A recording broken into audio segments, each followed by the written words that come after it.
Hello viewers, నేను doctor Rahul Reddy, Andrew care andrology institute Hyderabad నుంచి.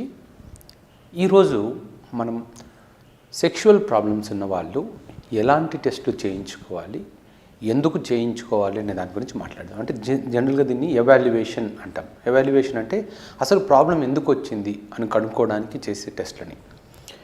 ఈ వీడియో చేయడానికి ముఖ్య ఉద్దేశం ఏంటంటే, చాలామంది ఇటువంటి ప్రాబ్లమ్స్ ఉన్న వాళ్ళని, అంటే ఇప్పుడు ఏమవుతుందంటే ఇలాంటి ప్రాబ్లమ్స్ ఉన్న వాళ్ళు మీకు ఏం టెస్టులు చేసుకోవాలో తెలియదు. చాలామంది ఈ వీక్నెస్ని అడ్డం పెట్టుకుని వాళ్ళ దగ్గర అంటే అవసరం ఉన్నవి అవసరం లేనివి టెస్టులు చేయిస్తూ ఉంటారు. ఎందుకంటే దీని గురించి పేషెంట్స్కి ఇలాంటి ప్రాబ్లమ్స్ వచ్చినప్పుడు వాళ్ళు దేని గురించి ఆలోచించరు. ఈ ప్రాబ్లం నుంచి బయటపడడం ఎలా అన్న దాని గురించి ఆలోచిస్తుంటారు. కాబట్టి చాలామంది ఇటువంటి విషయాల్లో మోసపోతూ ఉంటారు. అంటే నేను చాలామంది పేషెంట్లు కొన్ని లక్షలు ఖర్చు పెట్టిన వాళ్ళని కూడా చూశాను. అంటే ఆయుర్వేదిక్ మెడికేషన్స్ కానీ ఈవెన్ ఊరు పేరు లేని మెడికేషన్స్ తీసుకునే వాళ్ళని కూడా నేను చాలామందిని చూశాను. సో ఇప్పుడు ఈ ప్రాబ్లంకి ఎటువంటి టెస్టులు చేయాలి అనేది మీకు అర్థమైంది అనుకోండి, దీనికి చాలా ఈజీ. ఆ టెస్టులు ఎందుకు చేస్తారు అనేది మీకు చాలా ఈజీగా అర్థమయ్యేలాగా చెప్తాను. ఈ టెస్ట్కి ఎరెక్టైల్ డిస్ఫంక్షన్ ఉన్న వాళ్ళకి 3 రకాల టెస్టులు చేస్తాం.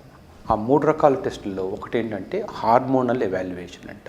ఈ హార్మోనల్ ఎవాల్యుయేషన్లో జనరల్గా 3 నుంచి 5 హార్మోన్స్ చెక్ చేస్తాం. వాటిలో మెయిన్ హార్మోన్స్ ఏంటంటే FSH, LH, prolactin, testosterone, thyroid. ఈ కామన్ 5 హార్మోన్స్ని మనం జనరల్గా అందరికీ చేయాల్సి ఉంటుంది. కాకపోతే కొన్నిసార్లు ఓవర్ వెయిట్ ఉన్న వాళ్ళల్లో కానీ, బాగా ఆల్కహాల్ రెగ్యులర్గా తీసుకునే వాళ్ళలో కానీ ఈ హార్మోన్స్తో పాటు మనం ఈస్ట్రోజన్ హార్మోన్ని కూడా మనం చెక్ చేయాల్సి ఉంటుంది. ఇవి బ్లడ్ టెస్ట్లు. ఈ హార్మోన్స్ అన్నీ ఒక బ్లడ్ టెస్ట్లో సరిపోతుంది. తర్వాత నెక్స్ట్ వాస్కులర్ ఎవాల్యుయేషన్ చేస్తాం. ఈ వాస్కులర్ ఎవాల్యుయేషన్కి మనకు 2 రకాల టెస్టులు ఉంటాయి. ఒకటి మైక్రోవాస్కులర్ ఎవాల్యుయేషన్, రెండోది మ్యాక్రోవాస్కులర్ ఎవాల్యుయేషన్. అంటే ఇప్పుడు మనం ఇంతకుముందు వీడియోస్లో మనం చెప్పుకున్నట్టు ఎరెక్షన్ కావాలి అంటే పెనిస్లో ఉన్న బ్లడ్ వెజల్స్లోకి బ్లడ్ ప్రాపర్గా వెళ్ళాలి. సో అక్కడ బ్లడ్ సర్క్యులేషన్ వెళ్తేనే మనకు ఎరెక్షన్ వస్తుంది. కాబట్టి ఈ బ్లడ్ వెజల్స్లో ఏదైనా డ్యామేజ్ ఉందా లేదా అనేది మనం తెలుసుకోవాలి. దాని గురించి ఒక పీనైల్ డాప్లర్ అనే ఒక స్కాన్ చేస్తాం. ఈ స్కాన్ గురించి కూడా చాలామందికి అపోహలు ఉన్నాయి. ఇది జనరల్గా ఏదో ఇంజెక్షన్ ఇస్తారు, దీంతో ప్రాబ్లమ్స్ వస్తాయి. ఏం కాదు, చాలా సింపుల్ టెస్ట్ అండి. ఆ ఇంజెక్షన్ కూడా ఒక చిన్న మైక్రో నీడిల్తో ఇస్తారు. సో జనరల్గా ఇది పెయిన్లెస్, దానివల్ల జనరల్గా పెయిన్ కూడా ఉండదు. ఎందుకు ఆ ఇంజెక్షన్ ఇస్తాము అంటే, ఇప్పుడు ఈ ఒక పర్సన్ని మనం స్కాన్ చేసేటప్పుడు ఆయన ఎరెక్షన్ని స్టడీ చేయాలి అంటే నేను ఏదో ట్యాబ్లెట్ ఇచ్చి కూడా చేయొచ్చు. బట్ వరల్డ్ వైడ్ ఆ స్కాన్ని ఆ ఇంజెక్షన్ ఇచ్చి ఎందుకు చేస్తారు అంటే, చాలామందికి మూడో వ్యక్తి ఉన్నప్పుడు ఒక డాక్టర్ స్కాన్ చేస్తున్నప్పుడు ఎరెక్షన్ రావాలి అంటే వాళ్ళకి సైకలాజికల్గా సపోర్ట్ చేయదు. ఈ ఇంజెక్షన్ జనరల్గా ట్రైమిక్స్ కానీ పెప్పవరిన్ కానీ ఇంజెక్షన్ ఇచ్చినప్పుడు వాళ్ళ సైకలాజికల్ స్టేటస్తో సంబంధం లేకుండా ఎరెక్షన్ వస్తుంది. కాబట్టి ఆ ఇంజెక్షన్ అనేది తప్పనిసరి.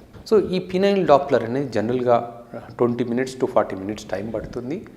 మనం ఇంజెక్షన్ ఇచ్చిన తర్వాత పెనిస్లోకి ఎలా బ్లడ్ ఫ్లో ఎలా స్టార్ట్ అయింది, 5 minutes తర్వాత ఎలాంటి బ్లడ్ ఫ్లో ఉంది, 10 minutes తర్వాత, 15 minutes తర్వాత, 20 minutes తర్వాత ఎలాంటి బ్లడ్ ఫ్లో ఉన్నాయి అనేది వాళ్ళు ఒక గ్రాఫ్ ప్యాటర్న్లో దాన్ని స్టడీ చేసి మనకు వాల్యూస్ ఇస్తారు. స్కాన్ చేసినప్పుడు జనరల్గా అంటే మూడ్ డైవర్ట్ చేయడానికి వాళ్ళని సెక్స్ గురించి, సెక్సువల్ థింగ్స్ గురించి ఆలోచించడం కానీ, కొన్ని రకాల వీడియోస్ ప్లే చేయడం కానీ జరుగుతుంది. So it's a simple test. దీనికి జనరల్గా పెద్ద భయపడాల్సిన అవసరం లేదు. అతి కొద్ది మందిలో అంటే 100లో ఒకరికి ఆ ఇంజెక్షన్ ఇచ్చిన తర్వాత ఎక్కువసేపు ఇంజెక్షన్ అంటే ఎరెక్షన్ అలాగే ఉండిపోతుంది. దాన్ని ప్రయాపిజం అంటాం.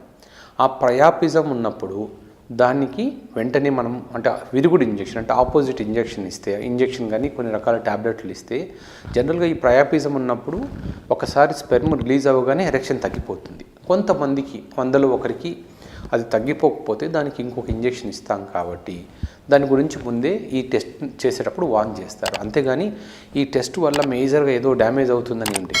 సో మనం దీన్ని మైక్రోవాస్కులర్ ఎవాల్యుయేషన్ అంటాం. మైక్రోవాస్కులర్ ఎవాల్యుయేషన్ ఏంటంటే ఈ పెనిస్లో ఉన్న బ్లడ్ వెజల్స్లో ఇంటర్నల్ బ్లడ్ వెజల్స్లో ఎలాంటి చేంజెస్ జరుగుతాయి అండ్ ఈ చేంజెస్ అనేది జనరల్ బాడీ మొత్తం ఉన్నాయా లేదా ఓన్లీ పెనిస్లోనే ఉన్నాయా అనేదానికి ఈ టెస్ట్ చేస్తాం.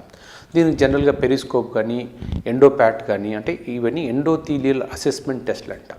ఇవన్నీ దీనివల్ల ఏంటంటే యూస్ ఈ 3 టెస్ట్లలో హార్మోన్స్ అనేది మనకు బ్లడ్ టెస్ట్, పీనైల్ డాప్లర్ అనేది ఒక స్కాన్, వాస్కులర్ అసెస్మెంట్ అనేది అంటే జనరలైజ్డ్ వాస్కులర్ అసెస్మెంట్ అనేది చాలా సింపుల్ టెస్ట్. ఇది ఒక బీపీ మెజర్మెంట్ లాగా ఉంటుంది, ఒక ఈసీజీ లాగా అనుకోండి.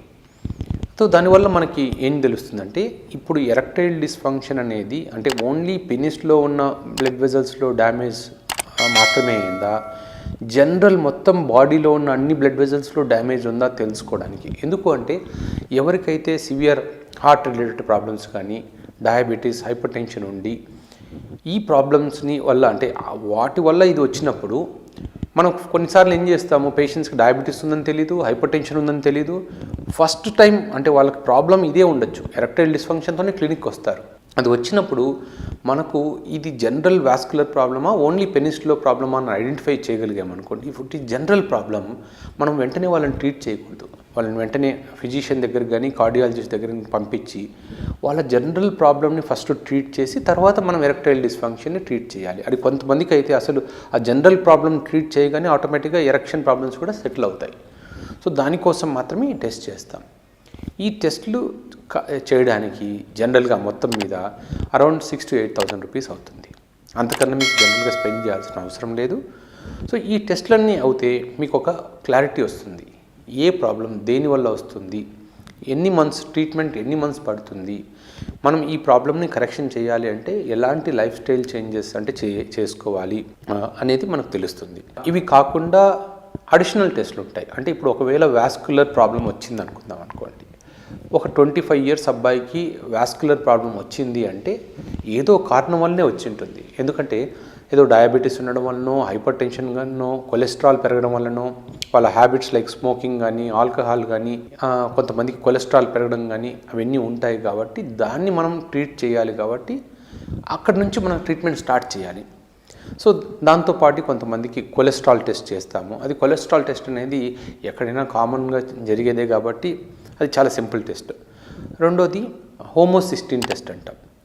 హోమోసిస్టీన్ ఎందుకంటే హోమోసిస్టీన్ అనే బ్లడ్ టెస్ట్ అది ఎలివేటెడ్ ఉన్నప్పుడు మనం శరీరంలో బ్లడ్ కొంచెం చిక్కబడిపోతుంది. అంటే అప్పుడు ఆల్రెడీ బ్లడ్ వాస్కులర్ ప్రాబ్లం ఉన్నప్పుడు ఈ బ్లడ్ అనేది సరిగా పాస్ అవ్వలేదు. సో అప్పుడు హోమోసిస్టీన్ని మనం తగ్గించాల్సి వస్తుంది.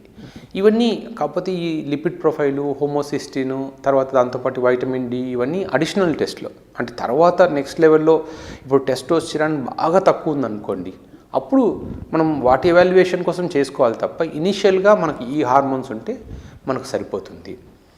ఓకే వ్యూవర్స్, దీని గురించి ఈ టెస్ట్ల గురించి ఇంకా ఏదైనా డౌట్స్ ఉంటే కామెంట్ సెక్షన్లో పోస్ట్ చేయండి. అలాగే మా ఛానల్ని సబ్స్క్రైబ్ చేసుకోండి. ఇంకా ఏదైనా డౌట్స్ ఉంటే దానికి తగ్గట్టు వీడియోస్ చేస్తాం. Bye viewers.